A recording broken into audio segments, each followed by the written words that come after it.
आपका जुरिडिक्शन में आता है, आप वहां के तहसीलदार हो, आप मौजूद बैठे हो वहां पे, आपके क्षेत्र का मामला और आपके मेरे को मालूम नहीं है। ये सरकार है, बुलंदी रहती है, साल हमारी आएगी, फिर क्या करोगे? तरीका ठीक नहीं है कि प्रश्न पूछना बंद करो किसी को।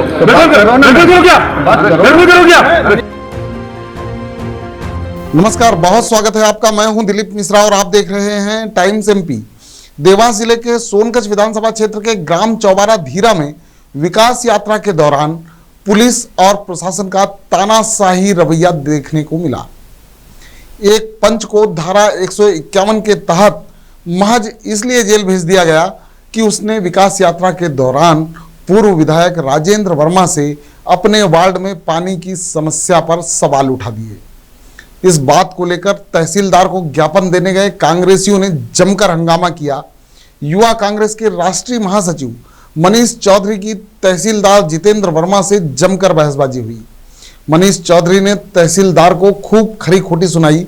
उन्होंने तहसीलदार से पूछा कि सवाल पूछना कौन से अपराध की श्रेणी में आता है। तहसीलदार जितेंद्र वर्मा ने अपना पल्ला झाड़ते हुए पीपलरवा के नायब तहसीलदार और पुलिस की कार्रवाई बताया। देखिए हमारे संवाददाता मनोज शुक्ला की यह रिपोर्ट। आपको बता दें कि चौबारा धीरा में विकास यात्रा के दौरान पंच संजय मालवी ने पानी की समस्या पर सवाल उठा दिए तो यह बात नेताजी और मौजूद अधिकारियों को नागवार गुजरी। पंच संजय मालवी पर धारा 151 के तहत कार्रवाई कर उन्हें जेल भेज दिया गया। इस बात को लेकर युवा कांग्रेस महासचिव मनीष चौधरी ने टोक खुर्द के तहसीलदार को ज्ञापन देने के दौरान खूब खरी खोटी सुनाई। युवा कांग्रेस के महासचिव मनीष चौधरी ने कहा कि यह विकास यात्रा नहीं, तानाशाही यात्रा है।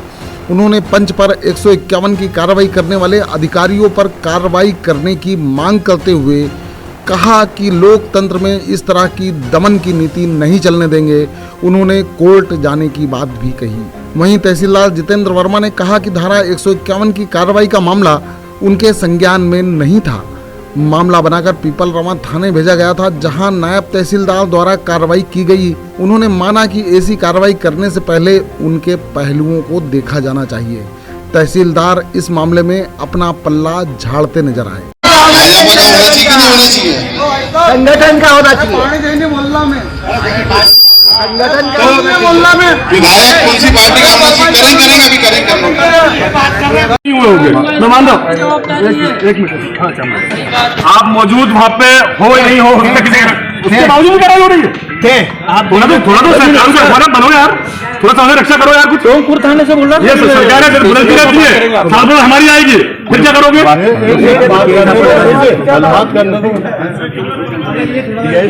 मालूम है कानून के तहत आप ही नहीं पूरी लॉक किया हुआ है एलएलएम में भी। नहीं बता रहा हूँ, आपका उससे मतलब नहीं है। आपका जुरिडिक्शन में आता है, आप वहाँ के तहसीलदार हो, आप मौजूद बैठे हो। आईपीसी नहीं है, उसके ऊपर आईपीसी नहीं है, सीआरपीसी है। उसके ऊपर आप हो ना, मैं तुमने के ऊपर आप एसडीएम का भेजा है। एसडीएम, अरे साहब एसडीएम में आता है ना, वो क्या कह रहे हैं? अरे पुलिस जुरिडिक्शन अलग है, पुलिस थाना नहीं हो सकता है, तहसील तो वही ना, थाना नहीं हो सकता है। पुलिस प्रशासन होश में, शिवराज तेरी तानाशाही नहीं चलेगी, नहीं चलेगी। तेरी तानाशाही आप मौजूद बैठे हो वहां पे, आपके क्षेत्र का मामला और आपके मेरे को मालूम नहीं है। तो खुद किसके उसमें चौका किसके लिए मांगा है? आपको अपना विना छतरी मालूम क्या? हमारा किस एरिया में आता है? तरीका ठीक नहीं है कि प्रश्न पूछना बंद करो किसी को। करो क्या? लोकतंत्र में तानाशाही नहीं चलेगी, नहीं चलेगी। लोकतंत्र में गुंडागर्दी नहीं चलेगी, नहीं चलेगी। हम अपना अधिकार मांगते सत्ता के दलालों को जूते मारो, सत्ता के दलालों को जूते मारो। मैं समझता हूँ कि भारतीय जनता पार्टी की ये विकास यात्रा नहीं, तानाशाही की यात्रा है। कोई भी उनसे प्रश्न पूछता है तो वो उसको जेल भेज रहे हैं। अरे सूचना का अधिकार दिया हुआ है किसी भी मामले में भ्रष्टाचार की जांच के लिए, एक प्रश्न पूछने की शक्ति विधायक को विधानसभा के अंदर है, तो क्या सब जेल भेज जाएंगे? एक पंच पूछता है, निर्वाचित जनप्रतिनिधि है, वो विकास यात्रा में ये पूछता है कि साहब मेरे वार्ड में पानी की व्यवस्था नहीं है, पानी के लिए क्या करना है? तो सीधे सीधे इरिगेशन डिपार्टमेंट से पीएचई डिपार्टमेंट बात करनी चाहिए कि नल जल योजना की क्या स्थिति है। वो न करते हुए भारतीय जनता पार्टी के नेताओं के इशारे पर पुलिस उसको बंद कर देती है पंच को, और वहाँ बैठे बैठे हमारे जो तहसीलदार और एसडीएम वो लोग भी सीधा उसको जेल भेज देते हैं। मैं समझता हूँ कि एक तरीके से ये आवाज़ को दमन करने का प्रयास है, विकास यात्रा नहीं है। जो बीजेपी के 18 साल का विनाश हुआ है इस प्रदेश के अंदर, जो विकास अवरुद्ध हुआ है, जो कर्ज बढ़ा है इस प्रदेश के अंदर, ये सब उसका झूठा दम बनने के लिए विकास यात्रा निकाल रहे हैं। और विकास की बात करनी है तो इतने 181 के हजारों आवेदन निकल के रोज 181 पे जा रहे हैं। क्यों जा रहे हैं?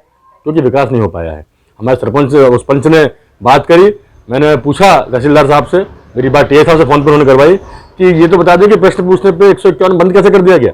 हम इसका घोर निंदा करते हैं और कार्रवाई करने वाले अधिकारियों के ऊपर हम कोर्ट में जाएंगे, क्योंकि इस तरीके से आवाज का दमन नहीं होगा। लोकतंत्र जिंदा है, ये किसी शासन का तंत्र नहीं है कि कोई सरकार कोई पार्टी आके सरकार को दबाव ले काम कर ले। लोकतंत्र है, लोकतंत्र जिंदा है, इसलिए लोकतंत्र में आवाज दबाने का प्रयास किया गया है, अपने अधिकार का दुरुपयोग किया गया है अधिकारियों के द्वारा। हम उसके खिलाफ कार्रवाई करेंगे। भैया कौन सी पंचायत का पंच था और क्या नाम था? चौबारा धीरा पंचायत से पंच है और उसका नाम संजय मालवी है, एक दलित साथी है हमारा, जिसके आवाज को दबाने का प्रयास किया गया है। कि अभी एक वीडियो मैंने देखा था कि एसडीएम साहब सोनकच कहते हैं कि बड़े बड़े व्यापारियों से बात करो, व्यवसायियों से बात करो, पेट्रोल पंप संचालकों से बात करो, और शिक्षक लोग आप जाके गांव में चंदा करो, और प्रत्येक गांव में प्राथमिक स्कूल में स्मार्ट टीवी लगाओ। तो भैया हम तो पूछते हैं कि वो स्मार्ट टीवी कहाँ से रहा, उसका बिल दिखाया जाए। क्योंकि अगर आप चंदा करके दबाव बना के आप आज हम एक दुकान बैठे पे की यहाँ पे आके व्यापारी से बोलते हो कि ना 5,000 रुपये दो, 2,000 रुपये दो, क्योंकि अधिकारी आ रहा है, उसको कोई भी कार्रवाई करेगा। तो एक तरीके से ये दबाव बना के रिश्वत लेने का तरीका है कि जिस तरीके से दबाव बना के ये लोग अपना वो काम कर रहे हैं। शासन को चाहिए कि वो खुद स्मार्ट टीवी दे, खुद स्मार्ट क्लासेस लगाए और काम करे। इस तरीके से ये भारतीय जनता पार्टी के इशारे पर चंदा मांगकर अपनी विकास यात्रा को फलीभूत करने का प्रयास कर रहे हैं। हम इसका घोर विरोध करते हैं। मामला अब कहीं भी नहीं, मामला तो है कि वो की यात्रा थी, वो के भाषण चली गया था, हमारे बच्चों पानी जो बारह में वो देखियो सब समझियो सब कर रहे, यात्रा भी करी थी, हमारा तो मोहल्ला में पानी नहीं आया, आज भी नहीं, मतलब नहीं है भी नहीं। हमारा सरपंच साहब से पूछ लो भने आप कि वो भी हमारा मोहल्ला का मतलब सरपंच है, अंगनवाड़ी वार्ड वो मेंबर है।